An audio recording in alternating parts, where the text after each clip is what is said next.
ജീവൻ ടിവിയുടെ എല്ലാ പ്രിയപ്പെട്ട പ്രേക്ഷകർക്കും ലീഡേഴ്സ് സ്പീക്കിംഗ് എന്നുള്ള ഈ പരിപാടിയിലേക്ക് ഹൃദ്യമായ സ്വാഗതം. ഇന്ന് നമ്മളോടൊപ്പം ഉള്ളത് മുൻ യുവജന കമ്മീഷൻ അധ്യക്ഷയും CPM സംസ്ഥാന സമിതി അംഗവും DYFയുടെ കേന്ദ്ര കമ്മിറ്റി അംഗവുമായ ഡോക്ടർ ചിന്ത ജെറോം. ഭരണകൂട ചൂഷണങ്ങളെ ചോദ്യമുനയിൽ നിർത്തുന്ന യുവജനതയുടെ രാഷ്ട്രീയ പ്രതികരണത്തിൻ്റെ ചിന്താധാര ഡോക്ടർ ചിന്ത ജെറോം. വിവാദങ്ങളെയും അപൊക്ക രാഷ്ട്രീയ ട്രോളുകളെയും സമചിത്തതയോടെ നേരിടുന്ന യുവ രാഷ്ട്രീയ നേതാവ്. വിദ്യാർത്ഥി യുവജന പ്രസ്ഥാനങ്ങളിലൂടെ ഇടതുപക്ഷ രാഷ്ട്രീയത്തിന്റെ ശ്രദ്ധേയ സാന്നിധ്യമായ ചിന്ത DYFI കേന്ദ്ര കമ്മിറ്റി അംഗവും CPIM സംസ്ഥാന സമിതി അംഗവുമാണ്. ശക്തമായ രാഷ്ട്രീയ നിലപാടുകളിലൂടെയും ചടുലമായ പ്രസംഗങ്ങളിലൂടെയും പാർട്ടി അണികളുടെ പ്രിയപ്പെട്ടവളായി മാറിയ ചിന്ത ജെറോം ചെറുപ്രായത്തിൽ തന്നെ പാർട്ടി സംസ്ഥാന കമ്മിറ്റിയിൽ ഇടം പിടിക്കാൻ കഴിഞ്ഞതിന്റെ ആവേശക്കടലിലാണ്. കേരള യൂണിവേഴ്സിറ്റി യൂണിയൻ ചെയർപേഴ്സൺ, സംസ്ഥാന യുവജന കമ്മീഷൻ അധ്യക്ഷ എന്നീ നിലകളിൽ ശ്രദ്ധേയമായ പ്രവർത്തനങ്ങൾ കാഴ്ചവെച്ചു. ഇംഗ്ലീഷ് സാഹിത്യത്തിൽ ബിരുദാനന്തര ബിരുദവും തുടർന്ന് ഗവേഷണവും പൂർത്തിയാക്കി ഡോക്ടറേറ്റ് നേടിയ ചിന്ത ഇരുത്തം വന്ന എഴുത്തുകാരി കൂടിയാണ്. അമ്മയോടൊപ്പം കൊല്ലം ചിന്നക്കടയിൽ സ്ഥിരതാമസമാക്കിയ ചിന്തയുടെ പിണറായി വിജയൻ പ്രകാശനം ചെയ്ത ചങ്കില ചൈന എന്ന പുസ്തകം ഏറെ പ്രസിദ്ധമാണ്. ഡോക്ടർ ചിന്ത ജെറോമിന് ഈ പരിപാടിയിലേക്ക് ഹൃദ്യമായ സ്വാഗതം. വീട് സ്വദേശം കൊല്ലമാണ്. അത് നമ്മുടെ പ്രേക്ഷകർക്ക് എല്ലാവർക്കും അറിയുന്നൊരു കാര്യം കൂടിയാണ്. അവിടെ ഇപ്പോൾ ആരൊക്കെ ഉണ്ടായിരുന്നു, ആരാണിപ്പോൾ കൂടുതലായി ഒപ്പമുള്ള ആരാണ്? അമ്മ ഒപ്പമുണ്ടെന്ന് എല്ലാവർക്കും അറിയാവുന്നൊരു കാര്യമാണ്. എങ്കിലും ആ കുടുംബവിശേഷം പങ്കുവെച്ചുകൊണ്ട് നമുക്ക് ആരംഭിക്കാം. ഞാൻ ജനിച്ചത് കൊല്ലത്ത് കുണ്ടറയാണ്. കുണ്ടറയിൽ പേരയം എന്ന് പറയുന്ന സ്ഥലം, അവിടെയാണ് പപ്പയുടെയും അമ്മയുടെ വീടും. പേരയത്താണ്, പപ്പ തൊട്ടടുത്ത് തന്നെയാണ് കുമ്പളം. അപ്പം കുണ്ടറയാണ് ഒരു ജനിച്ച സ്ഥലം. പക്ഷേ അച്ഛനും അമ്മയും അധ്യാപകരായിരുന്നു. അവർ കൊല്ലത്തിനടുത്തുള്ള കോയിക്കൽ ഗവൺമെൻറ് ഹൈസ്കൂളിലാണ് രണ്ടുപേരും. റിട്ടയർഡ് ആകുന്നതിന് തൊട്ട് മുമ്പുള്ള കുറച്ചധികം കാലം ഉണ്ടായിരുന്നു. ഭാഷാധ്യാപകരായിരുന്നു. അച്ഛൻ, അമ്മ ഹിന്ദിയാണ്. അച്ഛൻ മലയാളമാണ് കൂടുതലും പഠിപ്പിച്ചിട്ടുള്ളത്. ഇവർ രണ്ടുപേരും അങ്ങനെ അധ്യാപകരായി ജോലി ചെയ്യുന്നത് കൊണ്ട് തന്നെ ഞങ്ങൾ പിന്നീട് കൊല്ലത്തേക്ക്, എനിക്കൊരു 5 വയസ്സൊക്കെ ആയപ്പോഴത്തേക്ക് കൊല്ലത്തേക്ക് നഗരത്തിലേക്ക് താമസം മാറി. അതിൻ്റെ വീടിൻ്റെ തൊട്ടടുത്ത് തന്നെയുള്ള വിമലഹൃദയ ഹയർ സെക്കൻഡറി സ്കൂളിലാണ് ഞാൻ വിദ്യാഭ്യാസ കാലം. എൻ്റെ സ്കൂൾ വിദ്യാഭ്യാസം അവിടെയാണ്. പിന്നെ അവിടെ തന്നെ തൊട്ടടുത്ത് ക്രിസ്തുരാജിൽ +1 +2, പിന്നീട് ഫാത്തിമ കോളേജിൽ BAയും MAയും അവിടെ ചെയ്തു. ഫാത്തിമ കോളേജിലാണ്. BA ഇംഗ്ലീഷ് ആയിരുന്നു. പിന്നീട് മാസ്റ്റേഴ്സും ഇംഗ്ലീഷിൽ തന്നെ ചെയ്തത്. അത് കഴിഞ്ഞ് B.Ed കൊല്ലത്ത് തന്നെ കർമ്മൽ റാണി B.Ed കോളേജിൽ ചെയ്തു. ആ സമയത്ത് എനിക്ക് UGCയുടെ നെറ്റും JRFോട് കൂടി നെറ്റ് ക്ലിയർ ചെയ്തു. അങ്ങനെയാണ് ട്രിവാൻഡ്രത്ത് പിന്നീട് ഗവേഷണം തുടരുന്നത്. ഇൻസ്റ്റിറ്റ്യൂട്ട് ഓഫ് ഇംഗ്ലീഷിൽ, കേരള യൂണിവേഴ്സിറ്റി ഇംഗ്ലീഷ് ഡിപ്പാർട്ട്മെൻറ്റിലാണ്. ഡോക്ടർ PP അജയകുമാർ ആയിരുന്നു എൻ്റെ PhD ഗൈഡ്. അങ്ങനെ അവിടെ PhD ചെയ്തു. PhD ഫുൾ ടൈമായി ചെയ്യുന്ന സമയത്താണ് എനിക്ക് യൂത്ത് കമ്മീഷൻ്റെ ചുമതല വരുന്നത്. ആ സമയത്ത് പാർട്ട് ടൈം ആക്കി പിന്നെ ഗവേഷണം കംപ്ലീറ്റ് ചെയ്തു. വീട്ടിൽ പപ്പായും മമ്മിയും ഞാനും ആയിരുന്നു. അതിൽ പപ്പ മരണപ്പെട്ടു പോയി. ഒരു 2010-ലാണ്. 16 വർഷമായി. പെട്ടെന്ന് നമുക്ക് അത്ര സമയമായെന്ന് ഓർത്തെടുക്കാൻ പറ്റത്തില്ല. കാരണം പപ്പ കൂടെ ഉള്ളതുപോലൊരു ഓർമ്മയാണ് എപ്പോഴും മനസ്സിൽ. 16 ഇപ്പം കണക്ക് കൂട്ടി പറയുമ്പോഴാണ് എനിക്ക് 16 ആയോ എന്ന് സംശയം തോന്നുന്നത്. അതിനുശേഷം എല്ലാം അമ്മയാണ് ഇപ്പോൾ. അതെ, അമ്മ. അതിനു മുമ്പും എപ്പോഴും അമ്മ കൂടെ ഉണ്ടാവാറുണ്ട്. പപ്പ മരിച്ചതിന് ശേഷം പിന്നെ അമ്മയും വീട്ടിലൊറ്റയ്ക്കാവുമല്ലോ. അപ്പം പിന്നെ 2-3 അല്ലെങ്കിൽ അതിൽ കൂടുതലും ദിവസം വീട്ടിൽ നിന്ന് മാറി നിൽക്കുമ്പോൾ ഞങ്ങൾ ഒരുമിച്ച് അങ്ങ് യാത്ര ചെയ്യുന്നതൊരു ശീലമായി. അങ്ങനെ ഇപ്പം ഞാൻ പോകുന്നിടത്തൊക്കെ അമ്മ വരാറുണ്ട്. നമ്മുടെ ഈ പേരിൽ എന്തിരിക്കുന്നു എന്നൊക്കെ ചില ചോദ്യങ്ങൾ നമ്മുടെ സമൂഹത്തിൽ വളരെ സജീവമാണ്. ഒരു പ്രത്യേകതയുള്ളൊരു പേര് കൂടിയാണ് ചിന്ത. അപ്പോൾ ചിന്ത എന്ന് പറയുമ്പോൾ തന്നെ നമ്മുടെ പാർട്ടിയുമായി ബന്ധപ്പെട്ടും ഇടതുപക്ഷ രാഷ്ട്രീയത്തിൻ്റെ ശക്തമായ ഒരു പ്രസിദ്ധീകരണമൊക്കെ ഉള്ളതാണ്. അപ്പോൾ ചിന്ത, ഈ ചിന്ത എന്നുള്ളൊരു വെറൈറ്റി ഉള്ളൊരു പേരിലേക്ക് അച്ഛനും അമ്മയും എത്തിച്ചേരാനുള്ള അതിൻ്റെ ഒരു സീക്രട്ട് എന്തെങ്കിലും പിൽക്കാലത്ത് പറഞ്ഞിട്ടുണ്ടോ? ഞാൻ ചോദിച്ചിട്ടുണ്ട്. കാരണം സ്കൂളിലൊക്കെ പഠിക്കുമ്പോൾ അധികം ആർക്കും ഇല്ലാത്തൊരു പേരാണല്ലോ. അപ്പം ഞാൻ ചോദിക്കും എന്താണ് ചിന്ത എന്ന് പേരിടാൻ കാരണം. പിന്നെ വളർന്നു വന്നപ്പോഴും എനിക്ക് പേര് വലിയ ഇഷ്ടമാണ്. കാരണം ഒരു സെക്കുലറായ പേരാണ്, യുണീക്കായ പേരാണ്. പപ്പായാണ് ഈ ഒരു പേരിലേക്ക് എത്തിയത്. പപ്പായുടെ ഒരു തീരുമാനമാണ് ചിന്ത എന്നുള്ളൊരു പേരിലേക്ക് വന്നത്. പപ്പായുടെ അപ്പച്ചൻ്റെ പേര് ചിന്നപ്പൻ ഫെർണാണ്ടസ് എന്നായിരുന്നു. അതിലൊരു ചീ ഉണ്ട്. അപ്പൊ C വെച്ചൊരു പേര് വേണം കുഞ്ഞ് ജനിച്ചപ്പോഴെന്ന് ആലോചിക്കുകയും അങ്ങനെയാണ് പല പേരുകളും ആലോചിച്ചു. അപ്പോൾ ഈ പറഞ്ഞതുപോലെ ചിന്താ വാരികയുടെ എല്ലാം ഒരു പശ്ചാത്തലം. അപ്പോൾ ജോസൂട്ടി എന്ന് പറഞ്ഞ അവിടെ പാർട്ടിയുടെ കുണ്ട്രയിലെ പ്രധാനപ്പെട്ട ഒരു നേതാവ് ഉണ്ടായിരുന്നു. ജോസൂട്ടി സാറായിട്ടൊരു സൗഹൃദം പപ്പയ്ക്കും പപ്പയുടെ ജ്യേഷ്ഠൻ ഹെൻറി സാർ എന്ന് പറയാം, അവർക്കെല്ലാം ഉണ്ടായിരുന്നു. അപ്പോൾ അങ്ങനെ ആ ഒരു ആലോചനയിൽ രൂപപ്പെട്ടു വന്നൊരു പേരാണ് ചിന്ത. അപ്പോൾ അത് പപ്പായ്ക്ക് ഇഷ്ടപ്പെട്ടു, അങ്ങനെ അങ്ങ് ഫൈനലൈസ് ചെയ്ത് ചിന്ത. പപ്പായുടെ പേരാണ് ജെറോം, ചിന്ത ജെറോം. എപ്പോഴാണ് ഈ ഒരു ഇടതുപക്ഷ രാഷ്ട്രീയത്തോടൊക്കെയുള്ള ഒരു ആഭിമുഖ്യം തോന്നിയത്? എപ്പോഴാണ്? ബാലസംഘം മുതൽ സജീവമാണല്ലോ അല്ല? ബാലസംഘത്തിൽ പ്രവർത്തിച്ചിട്ടില്ല. പക്ഷെ എൻ്റെ വീട്ടിൽ വളരെ ചെറുപ്പം തൊട്ടേ ഇടതുപക്ഷ അനുഭാവമുള്ളൊരു കുടുംബമാണ്. പപ്പായായാലും പപ്പായുടെ ജ്യേഷ്ഠനായാലും അവരെല്ലാം ഇടതുപക്ഷ മനോഭാവം മനസ്സിൽ സൂക്ഷിക്കുന്ന, എന്നാൽ അധ്യാപകരാണ്. അതുകൊണ്ട് തന്നെ അങ്ങനെ ഒരു മുഴുവൻ സമയ രാഷ്ട്രീയ പ്രവർത്തകരല്ലെങ്കിലും അധ്യാപക സംഘടനയിലെല്ലാം ഇടതുപക്ഷ അധ്യാപക സംഘടനയോടൊപ്പം നിൽക്കുന്ന ആളുകളായിരുന്നു. അതിൽ പപ്പ ചെറുപ്പം തൊട്ടേ എന്നെ പത്രം വായിക്കാൻ പഠിപ്പിക്കുക, അല്ലെങ്കിൽ നിർബന്ധമായി ഒരു നിബന്ധന പോലെ പത്രം വായിക്കണം. അത് പലപ്പോഴും എഡിറ്റോറിയലിനകത്ത് വരുന്ന കാര്യങ്ങളൊക്കെ പപ്പ ഡയറിയിൽ എഴുതി വെക്കും. ഏത് പത്രമാണ് സാധാരണ വായിക്കുന്നത്? ദേശാഭിമാനിയാണോ? ദേശാഭിമാനി മാത്രമൊന്നുമല്ല, മനോരമ, മാതൃഭൂമി എല്ലാം വായിക്കും. പപ്പായ്ക്ക് അങ്ങനെ ഒരു ശീലമുണ്ട്, ഡയറിയിൽ ഈ പത്രത്തിൽ വരുന്ന പ്രധാന ഭാഗങ്ങളൊക്കെ കുറിച്ചു വെക്കുന്ന ഒരു ശീലം.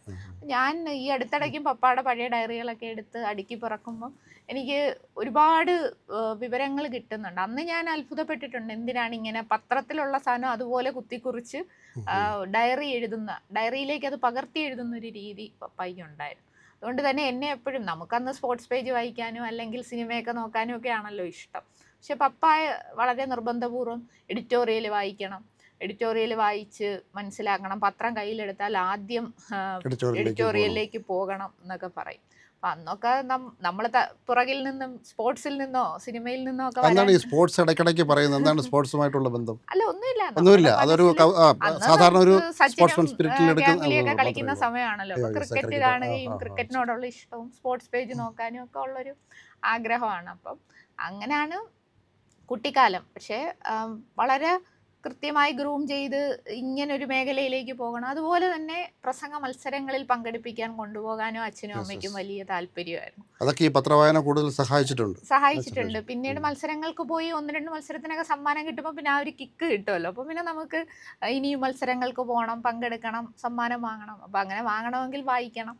അങ്ങനെ പപ്പ തന്നെ ഈ പ്രസംഗ ബുക്കുകളൊക്കെ വാങ്ങിച്ചു തരും. ഹൈസ്കൂൾ പ്രസംഗ സഹായി, ഹൈസ്കൂൾ വിദ്യാർത്ഥികൾക്കുള്ള പ്രസംഗ സഹായി എന്നൊക്കെ പറഞ്ഞ് ചെറിയ പുസ്തകങ്ങൾ ആ സമയത്ത് അവൈലബിൾ ആയിരുന്നു. അതെല്ലാം എനിക്ക് വാങ്ങിത്തരികയും, അങ്ങനെ ക്യാപ്സൂൾ പ്രസംഗങ്ങൾ പഠിച്ചിട്ടുണ്ട്, കുറേ പ്രസംഗങ്ങൾ കാണാതെ പഠിച്ചിട്ടുണ്ട്. ഇപ്പം എന്താണ് വിഷയം തരുന്നതെന്ന് അറിയില്ലല്ലോ. അപ്പം സാധ്യതയുള്ള കുറച്ച് വിഷയങ്ങൾ പഠിച്ചിട്ട് പോകും. ഇതെല്ലാം ഒരു 5-ലും 6-ലും 7-ലും ഒക്കെ പഠിക്കുമ്പോൾ ഉള്ള കാര്യമാണ്. അങ്ങനെയൊക്കെ പോയി മത്സരങ്ങളിൽ പങ്കെടുത്ത് പ്രസംഗിക്കുകയും സമ്മാനം കിട്ടുകയൊക്കെ ചെയ്തു. നവംബർ 14 മുമ്പ് ശിശുക്ഷേമ വകുപ്പ് ഒരു മത്സരം നടത്തും. അതിൽ 1ാം സമ്മാനം കിട്ടുന്ന കുട്ടിയെ കുട്ടികളുടെ പ്രധാനമന്ത്രിയായി തിരഞ്ഞെടുക്കും ജില്ലകളിൽ. അപ്പം ഞാൻ അങ്ങനെ 5-ലും 6-ലും ഒക്കെ പഠിക്കുമ്പം കുട്ടികളുടെ ചാച്ചാജിയായി കൊല്ലം ജില്ലയിൽ തിരഞ്ഞെടുക്കപ്പെടുകയും, അപ്പൊ ആ തിരഞ്ഞെടുക്കപ്പെടുന്ന കുട്ടിയാണ് അന്നത്തെ ശിശുദിന റാലി നയിക്കുന്നത്. അപ്പം പപ്പയും മമ്മിയും കൂടെ എന്നെ അവിടെ ഒരു KNK എന്ന് പറഞ്ഞൊരു പഴയ ടെക്സ്റ്റൈൽ ഷോപ്പ് ഉണ്ട്, അവിടെ കൊണ്ടുപോയി ചാച്ചാജിയുടെ ഉടുപ്പൊക്കെ തയ്പ്പിച്ച് തൊപ്പിയൊക്കെ വെച്ച് ആവേശം ഇട്ട് അവിടുന്ന് നമ്മളെ ഒരു ജീപ്പിൽ, വിദ്യാഭ്യാസ വകുപ്പും ശിശുക്ഷേമ വകുപ്പും ചേർന്നാണ് ആ ജീപ്പിൽ കയറി കുട്ടികളുടെ വലിയ ഘോഷയാത്ര ഈ ആള് നയിക്കുന്നു, ഈ കൊച്ചുകുട്ടി നയിക്കുന്നു എന്നുള്ളതാണ്. എനിക്ക് സ്കൂളിൽ പഠിക്കുമ്പോഴേ SFI ആവണമെന്ന് ആഗ്രഹമാണ്. പക്ഷേ സ്കൂളായിരുന്നില്ല, അതുകൊണ്ട് തന്നെ എനിക്ക് അങ്ങനെ പോകാൻ പറ്റിയിട്ടില്ല. പക്ഷേ SFIയുടെ സമരങ്ങൾ കാണുമ്പോൾ, അല്ലെങ്കിൽ SFI ഉയർത്തുന്ന മുദ്രാവാക്യങ്ങൾ, അതൊക്കെ കാണുമ്പോൾ എനിക്ക് വലിയ ആവേശം തോന്നാറുണ്ട്. അപ്പം മത്സരങ്ങൾക്കെല്ലാം കൊണ്ടുപോകുന്നതിൻ്റെ ഭാഗമായി എല്ലാ വേദികളിലും അച്ഛനും അമ്മയും എന്നെ കൊണ്ടുപോകും. പിന്നീടാണ് ഫാത്തിമ കോളേജിൽ ഡിഗ്രിക്ക് വരുന്നത്. അവിടെ വെച്ചാണ് ഞാൻ SFIയുടെ സജീവ പ്രവർത്തകയായിട്ട് മാറുന്നത്. യൂണിയൻ കൗൺസിലർ ആയിരുന്നു. അത് ഫസ്റ്റ് UCI യൂണിവേഴ്സിറ്റി യൂണിയൻ കൗൺസിലറായി. പക്ഷെ അത്തവണ ഇതില്ല, എന്താണ്, കോളേജില് യൂണിവേഴ്സിറ്റി യൂണിയൻ തെരഞ്ഞെടുപ്പ് നടന്നില്ല. അതായത് 2005 ആവാനാണ് സാധ്യത. അത് കഴിഞ്ഞ് 2006 വീണ്ടും ഞാൻ UUC ആയി. 2 തവണ കോളേജിൽ നിന്ന് UUC. 2006 2007 കേരള സർവകലാശാല യൂണിയൻ ചെയർപേഴ്സൺ ആവും. അതാണ് ജീവിതത്തിലൊരു മാറ്റം. ഈ തിരുവനന്തപുരത്തേക്ക് വരുന്നത് അങ്ങനെയാണ്. അങ്ങനെ ഈ സ്റ്റുഡന്റ് സെന്ററിൽ വരുന്നു. ചെയർപേഴ്സൺ ആകുമ്പോൾ അവിടെ കുറച്ച് അധികാരങ്ങൾ ഉള്ള ഒരു സ്ഥലം കൂടിയാണ് ഒരു യൂണിവേഴ്സിറ്റി യൂണിയൻ ചെയർപേഴ്സൺ എന്ന് പറയുന്നത്. പ്രത്യേകിച്ചും കേരളത്തിൽ നമുക്ക് ഒരുപാട് കാര്യങ്ങൾ ചെയ്യാൻ പറ്റും. ചെയ്യാനും ആ ഒരു അനുഭവം അങ്ങനെയാണ് രാഷ്ട്രീയമായിട്ടുള്ള എന്നെ രൂപപ്പെടുത്തിയെടുത്തതിൽ അല്ലെ എൻ്റെ ജീവിതത്തിലെ ഏറ്റവും സുന്ദരമായ സമയം ഏതെന്ന് ചോദിച്ചാൽ അത് ആ ഒരു കാലഘട്ടമാണ്. കാരണം ഞാൻ ഫാത്തിമയിൽ കോളേജിൽ ഡിഗ്രിക്ക് പഠിക്കാൻ വന്നൊരു വിദ്യാർത്ഥിനി. വീട്ടിലാണെങ്കിൽ അച്ഛനും അമ്മയും ഞാനും മാത്രം അടങ്ങുന്നൊരു കുടുംബം. എനിക്ക് സഹോദരങ്ങളില്ല, അല്ലെങ്കിൽ തൊട്ടടുത്ത് അങ്ങനെ പറയാൻ വലിയ സൗഹൃദങ്ങളോ കൂട്ടുകെട്ടുകളോ ഒന്നുമില്ല. അങ്ങനെ ഒരു പങ്കുവയ്ക്കാനായിട്ട് സന്തോഷമായാലും സങ്കടമായാലും ഞങ്ങൾ 3 പേരടങ്ങുന്ന ഒരു കുടുംബം മാത്രമാണ്. പക്ഷെ ഞാൻ കോളേജിലെത്തി SFI ആയി ഉടൻ തന്നെ ഇങ്ങനൊരു അവസരം കിട്ടി. തിരുവനന്തപുരത്തേക്ക് വന്നു. തിരുവനന്തപുരത്ത് വന്ന സമയത്ത് PMGയിൽ സ്റ്റുഡൻറ് സെൻറ്ററിലേക്ക് ആദ്യം ഞാൻ വരിക. അവിടെ വന്നു കഴിഞ്ഞപ്പോൾ ഞാൻ വളരെ വ്യത്യസ്തമായൊരു ലോകമാണ് കണ്ടത്. അതായത് യൂണിവേഴ്സിറ്റി കോളേജിലെ വിദ്യാർത്ഥികൾ, ആർട്സ് കോളേജിലെ വിദ്യാർത്ഥികൾ, തിരുവനന്തപുരത്തെ സംസ്കൃത കോളേജ്, അവിടുത്തെ എല്ലാ കുട്ടികൾ കവിതകൾ അവിടെ ഉണ്ടാകാറുണ്ട്. പുതിയ പുതിയ ആശയങ്ങൾ, പുതിയ പുതിയ സൃഷ്ടികൾ അവിടെ രചിക്കപ്പെടുന്നു. ഒരാൾ എഴുതുന്ന കവിതയ്ക്ക് മറ്റൊരാൾ ട്യൂൺ ചെയ്യുന്നു. ഞങ്ങളെല്ലാവരും അവിടെ ഒരുമിച്ചിരിക്കുന്നു. പിന്നെ വളരെ വിശാലമായ സൗഹൃദമാണ്. എല്ലാവരും ഒരുമിച്ച് ഭക്ഷണം പങ്കുവെച്ച് കഴിക്കുന്നു. അപ്പം ഞാൻ മുമ്പൊരിക്കലും കണ്ടിട്ടില്ലാത്ത പുതിയൊരു ജീവിതാനുഭവത്തിലേക്ക് എന്നെ എത്തിച്ചത് തീർച്ചയായും തിരുവനന്തപുരത്ത് എത്തിയിട്ടുണ്ടായ ആ ഒരു മാറ്റമാണ്. അപ്പോൾ യൂണിവേഴ്സിറ്റി യൂണിയൻ്റെ ഉദ്ഘാടനത്തിന് ആരെ ക്ഷണിക്കണം എന്നുള്ളത് ആദ്യമായി ഞങ്ങളെല്ലാവരും കൂടി ആലോചിക്കുന്നു. എൻ്റെ കൂടെ അരുൺ VK ആണ് അന്ന് ജനറൽ സെക്രട്ടറി ആയിരുന്നു. ഇതിൻ്റെയൊക്കെ ഒരു നിയന്ത്രണം മുൻ സർവകലാശാല യൂണിയൻ ചെയർമാൻ കൂടിയായിരുന്ന ജനറൽ സെക്രട്ടറി ആയിരുന്ന P. ബിജു, SFIയുടെ പഴയ നേതാവ്, മരിച്ചുപോയ ബിജുവാണ്. ബിജു അണ്ണനാണ് ഞങ്ങളെ ഒന്ന് ഗൈഡ് ചെയ്യുന്നതും ഞങ്ങൾക്കൊരു വഴി കാണിച്ചു തരുന്നത്. അപ്പം ബിജു അണ്ണൻ അന്നേരം തന്നെ പറയുന്ന പേരുകൾ, ഇപ്പം നമുക്ക് കമലഹാസനെയോ അല്ലെങ്കിൽ അതുപോലെയുള്ള ഏറ്റവും പ്രധാനപ്പെട്ട ആരെങ്കിലും കൊണ്ടുവന്ന് കേരള യൂണിവേഴ്സിറ്റി യൂണിയൻ ഉദ്ഘാടനം ചെയ്യാൻ ക്ഷണിക്കണം. അപ്പം ഞങ്ങൾ പല പേരുകളിലേക്കും പോയി. അങ്ങനെ എൻ്റെ യൂണിയൻ അന്ന് ഉദ്ഘാടനം ചെയ്തത് MT വാസുദേവൻ നായർ സാറാണ്. അപ്പം അതെ, MT വരുന്നു. അപ്പം MTയുടെ രചനകൾ വായിച്ചതിനപ്പുറം MTയെ നേരിട്ട് കാണുമ്പോൾ ആ ഒരു അത്ഭുതം, തിരുവനന്തപുരത്ത് നിറഞ്ഞുള്ള സെനറ്റ് ഹാളിൽ വെച്ച് ആ യോഗം, ഞാൻ അധ്യക്ഷയായിരിക്കുന്നു, എൻ്റെ തൊട്ടടുത്ത് MT ഇരിക്കുന്നു.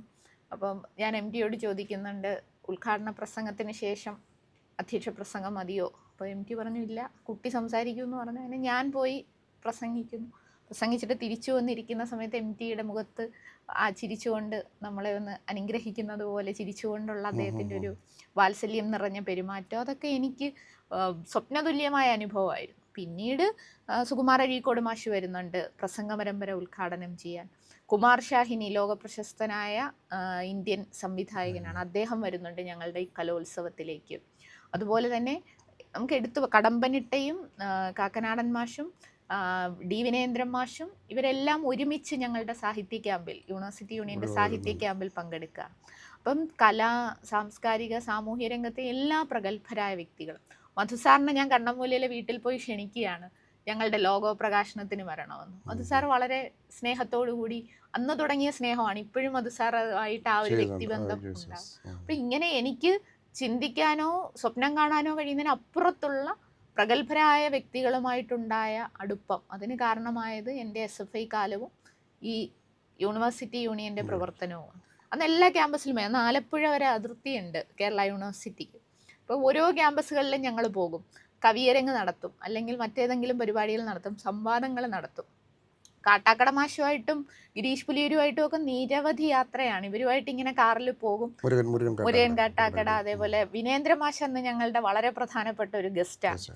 അപ്പം വിനേന്ദ്ര മാഷ് പോകുന്ന വഴികളിൽ അദ്ദേഹത്തിൻ്റെ അനുഭവങ്ങൾ, അപ്പം ഈ എഴുത്തുകാരുമായിട്ടുള്ള യാത്ര തന്നെ ജീവിതത്തിലൊരു വലിയ പാഠവും പഠനവുമായിരുന്നു. അപ്പം എനിക്കതാ എപ്പോഴും സങ്കടം വരിക, ഈ വാഴക്കൊല എന്നൊക്കെ പറഞ്ഞ് ട്രോളുകൾ വരുമ്പോൾ ഞാൻ ഓർക്കും, എനിക്ക് കിട്ടിയതുപോലെ ഇത്രയധികം എഴുത്തുകാരുമായിട്ടുള്ള സൗഹൃദം എല്ലാം കിട്ടിയിട്ടും ഒരു നോട്ടപ്പിശകുണ്ടായത് ഇത്രമാത്രം ട്രോൾ ചെയ്യപ്പെടുന്നുണ്ടല്ലോ എന്ന് ഞാൻ പലപ്പോഴും പറയാം. അതിൻ്റെ ഒരു നിജസ്ഥിതി എന്താണ്?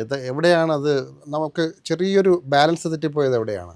അല്ല, അത് എനിക്ക് ശരിക്കും അതൊരു പാഠമായിരുന്നു. കാരണം നമ്മളെല്ലാ കാര്യവും വളരെ പെർഫെക്റ്റ് ആണെന്ന് കരുതി ഇരിക്കുമ്പോഴും എത്ര പെർഫെക്റ്റ് ആയ കാര്യത്തിനകത്തും ഒന്നിലധികമോ മിസ്റ്റേക്കുകൾ ഉണ്ടാകും എന്നുള്ളത് ഒരു മനുഷ്യ സഹജമാണ്. അതാണല്ലോ മനുഷ്യൻ്റെ ഏറ്റവും വലിയ ഒരു എല്ലാത്തിനെയും പൂർണ്ണമാക്കാൻ നമുക്ക് കഴിയില്ലല്ലോ. അപ്പോൾ ഞാൻ എൻ്റെ ഗവേഷണം ഏറ്റവും നന്നായി പൂർത്തീകരിക്കണമെന്ന് ആഗ്രഹിച്ച ഒരാളാണ്. എല്ലാവരെയും പോലെ ഗവേഷണം ചെയ്യുന്നവർക്കറിയാം അതിൻ്റെ ഒരു ബുദ്ധിമുട്ട്. നമ്മൾ രാത്രിയും പകലും ഒക്കെ ഇരുന്ന് ഇതിൻ്റെ മേൽ വർക്ക് ചെയ്ത്, ഞാൻ ഫുൾ ടൈമും അല്ല, എനിക്ക് അതിൻ്റെ കൂടെ മറ്റു ഉത്തരവാദിത്തങ്ങളുണ്ട്. ഇതിൻ്റെ ഇടയിലെല്ലാം ചെയ്യണം, പക്ഷെ ഏറ്റവും നന്നായി ചെയ്യണം. കാരണം ഇതുപോലെ വളരെ അധികം ക്രോസ് ചെക്ക് ചെയ്യപ്പെടും എന്നുള്ളൊരു തോന്നൽ എനിക്കുള്ളത് കൊണ്ട് തന്നെ ഞാനും എൻ്റെ ഗൈഡും എന്നെ പഠിപ്പിച്ച അധ്യാപകർക്കൊക്കെ വായിക്കാൻ കൊടുത്തു. പക്ഷെ ഇത് ഈ 300 പേജുള്ള തീസിസിനകത്ത് ഒരു ഭാഗത്തൊരു എക്സാമ്പിളായി പറയുന്നതാണ്. അപ്പോൾ അതിൽ വാഴക്കുല ബൈ ചെങ്ങമ്പുഴ എന്നുള്ളതിന് പകരം വാഴക്കുല ബൈ വൈലോപ്പിള്ളി എന്നാണ് അതിനകത്ത് വന്നത്. അപ്പം അങ്ങനെ വന്നൊരു ഘട്ടത്തിൽ അത് ആരുടെയും കണ്ണിൽ പെട്ടില്ല. ഒന്ന് നമുക്ക് ഒത്തിരി അറിയാവുന്ന ഭാഗമായിട്ട് ഒരുപാട് സഹിക്കേണ്ടി വന്നല്ല. ശരിക്കും അത് ഞാൻ പറഞ്ഞതുപോലെ എനിക്കൊരു പാഠമാണ്. കാരണം കുറച്ചുകൂടി ജാഗ്രതയോടെ എല്ലാ കാര്യവും ചെയ്യണം എന്ന് എനിക്ക് എൻ്റെ ജീവിതത്തിലൂടെ ഞാൻ പഠിക്കാൻ എനിക്കൊരു അവസരമായി അത് എന്നുള്ളതാണ്. അല്ല, അവിടെയാണ് ഈ ചിന്തയുടെ ഒരു പ്രത്യേകത നമ്മൾ കാണുന്നത്. ഇപ്പോൾ ഈ കഴിഞ്ഞ ദിവസമൊക്കെ തന്നെ PK ശ്രീമതി ടീച്ചറുമായി ബന്ധപ്പെട്ട വിഷയങ്ങൾ വരുമ്പോൾ ഇത്രത്തോളം പക്വതയുള്ള ഒരു രാഷ്ട്രീയ നേതാവാണ്. MP ആയും മന്ത്രിയായും MLA ആയിട്ടൊക്കെ ഇരുന്നിട്ടുണ്ട്. പക്ഷേ മാധ്യമങ്ങൾക്ക് മുമ്പിൽ ശ്രീമതി ടീച്ചർ പൊട്ടിക്കരയാണ് ഈ വിവാദങ്ങളും വിമർശനങ്ങളും ഒക്കെ വരുമ്പോൾ. അപ്പോൾ അതിനേക്കാളേറെ വിമർശനങ്ങളും വിവാദങ്ങളും ഒക്കെ ഏറ്റുവാങ്ങിയ ഒരു വ്യക്തിയാണ്, ഒരു രാഷ്ട്രീയ പ്രവർത്തകയാണ് ചിന്താ ജെറോം. അതിനെയൊക്കെ എങ്ങനെയാണ് ഈ കരയാതെയൊക്കെ പിടിച്ചു നിന്ന് നേരിട്ടത് എങ്ങനെയാണ്? അല്ല, ടീച്ചറായാലും ഇതുമാത്രമല്ല, ടീച്ചറിന് നേരെ ഇതിനു മുമ്പ് ഒരുപാട് ആരോപണം വന്നിട്ടുണ്ട്. ടീച്ചറായാലും ശ്രീമതി ടീച്ചറായാലും ശൈലജ ടീച്ചറായാലും, ഞങ്ങൾ പറയുന്ന ശ്രീമതി ടീച്ചർ മുതൽ ആര്യ രാജേന്ദ്രൻ വരെ എന്തുമാത്രം ഇടതുപക്ഷ രംഗത്തെ പ്രവർത്തിക്കുന്ന സ്ത്രീകൾക്ക് നേരെ, ഇടതുപക്ഷ രംഗത്തുള്ള സ്ത്രീകൾക്ക് നേരെ കൂടുതലാണ്, മറ്റ് സ്ത്രീകൾക്ക് നേരെ ഉണ്ട്. ഇവിടെ മാത്രമല്ല, സിനിമാ രംഗത്തുള്ള സ്ത്രീകൾക്ക് നേരെയുണ്ട്, സ്പോർട്സ് മേഖലയിലെ സ്ത്രീകൾക്ക് നേരെയുണ്ട്, ബിസിനസ്സുകാരായിട്ടുള്ള സ്ത്രീകൾക്ക് നേരെയുണ്ട്. ഏതെങ്കിലും സ്ത്രീകൾ അഭിപ്രായം പറഞ്ഞാൽ അവരെ ഒന്ന് ആക്രമിക്കാൻ അവസരം കിട്ടിയാൽ ആക്രമിക്കാൻ വലിയ തോതിൽ സജ്ജമായി നിൽക്കുന്നൊരു പൊതുബോധം ഉണ്ട് എന്ന് എനിക്ക് പലപ്പോഴും തോന്നിയിട്ടുണ്ട്. അപ്പോൾ ഇതിനെയൊക്കെ അതിജീവിക്കാന്ന് പറഞ്ഞാൽ ഇപ്പോൾ ടീച്ചറിനെ സംബന്ധിച്ച് പച്ചക്കള്ളമാണല്ലോ പറഞ്ഞ് പ്രചരിപ്പിച്ചത്. അപ്പോൾ എനിക്കും അതുപോലെ ഒരുപാട് ദുഃഖങ്ങൾ ഉണ്ടാവാറുണ്ട്. പക്ഷെ ഞങ്ങളൊക്കെ ഇതിനെ അതിജീവിക്കുക എന്ന് പറഞ്ഞാൽ ഞാൻ എപ്പോഴും പറയുന്ന പോലെ പാർട്ടി നൽകുന്ന ഒരു പിന്തുണയും കരുത്തുമാണ്. തുടക്കത്തിൽ സൂചിപ്പിച്ച സ്റ്റുഡൻറ് സെൻറ്ററിൻ്റെ ഒരു അറ്റ്മോസ്ഫിയർ പറഞ്ഞു. അവിടെ ഈ ഭക്ഷണമൊക്കെ ഷെയർ ചെയ്ത് നമ്മൾ കഴിക്കുന്നതും അതിന് മുമ്പില്ല. വീട്ടിലെ ഞാൻ ഒറ്റയാണല്ലോ, അപ്പൊ അങ്ങനെ ഒരു ഷെയർ ചെയ്ത് കഴിക്കലോ ഇതൊന്നും ഇല്ല. പക്ഷെ ക്യാമ്പസിൽ എത്തുമ്പോഴാണ് ഈ ഒരു മാറ്റം. അപ്പൊ ഞാൻ അതിലേക്ക് വരുന്നത്, പൊതിച്ചോറിന്റെ ഒരു മാഹാത്മ്യം കൃത്യമായി അറിയുന്ന ഒരാൾ കൂടിയാണ്.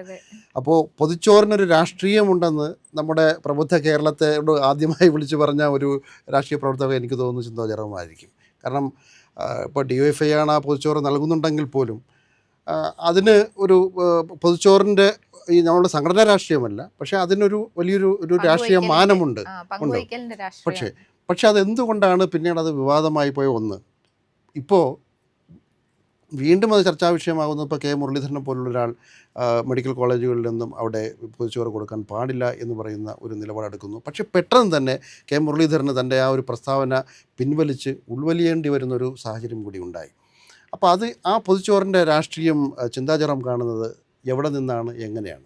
വയറെരിയുന്നവരുടെ മിഴി നിറയാതിരിക്കാൻ ഒരു തണലായി എങ്ങനെ DYFIക്ക് മാറാൻ കഴിയും, അതായിരുന്നു നമ്മുടെ ഒരു കോൺസെപ്റ്റ്. യഥാർത്ഥത്തിൽ DYFIക്കാർ മാത്രമൊന്നുമല്ല ഈ പൊതിച്ചോറ് വീടുകളിൽ നിന്ന് തയ്യാറാക്കി കൊടുക്കുന്നത്.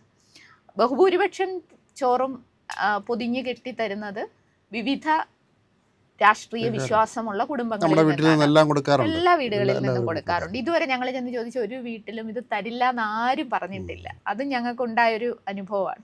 നിങ്ങൾ ആർക്കാ കൊടുക്കുന്നതെന്നും ചോദിച്ചിട്ടില്ല, ഏത് മതക്കാർക്കാണ്, ഏത് ജാതിക്കാർക്കാണ്, ഏത് രാഷ്ട്രീയക്കാർക്കാണ് ഇത് കൊടുക്കുന്നതെന്നും ചോദിച്ചിട്ടില്ല.